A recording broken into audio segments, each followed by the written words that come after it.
안녕하세요. 책스등TV의 서기입니다. 오늘은 공동주택의 층간소음에 대해 얘기해 볼까 합니다.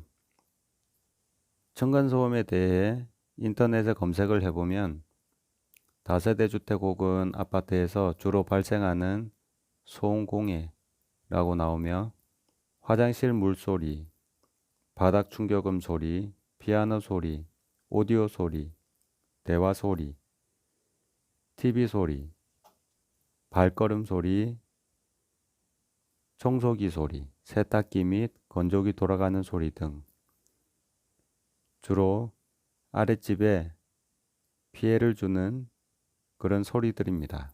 우리나라의 한 65% 정도가 공동주택에 살고 있고 이 중 88%가 층간소음으로 스트레스를 받고 있다고 하니 정말 심각한 수준입니다.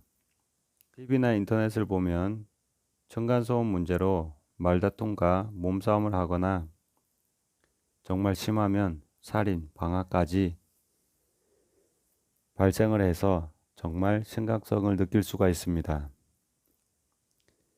저도 애들을 키우고 있는 입장에서 아랫집에 피해를 주지 않기 위해서 애쓰고 있는데요.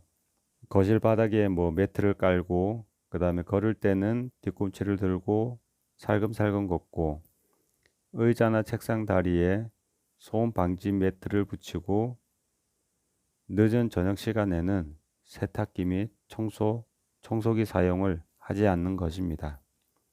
그 층간소음에 대해서 다른 주변 국가들은 어떻게 해결하고 있는지 한번 찾아봤는데요.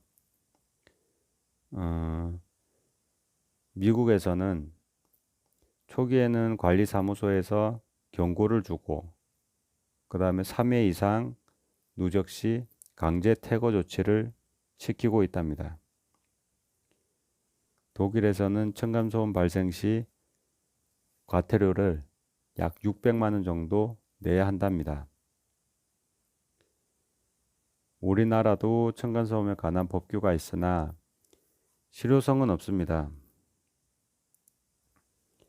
법 규정의 노력이나 협조, 교육으로 해결될 정도라면 사회적 문제가 되지도 않았을 것입니다. 저도 애들 둘을 키우고 있는데 한 번은 애들이 괴물놀이를 하자 해서 좀 많이 뛰어다녔는데 아랫집에서 올라오셨습니다. 그래서 죄송하다 하고 그 애들을 그 다음부터는 조용히 주의를 시키면서 그렇게 지냈는데 한 번씩 찾아뵙고 이제 요즘은 좀 소음이 덜한지 한번 여쭤보기도 하고 그럴 때마다 음료수라든지 유산균 같은 걸 가져다 드리고 그렇게 하니까 아랫집에서는 요즘은 너무 조용하다면서 애들을 너무 잡지 말라고 그렇게 말씀하시곤 합니다. 그리고 가끔씩 감자며 옥수수 등을 가져다 주시곤 합니다.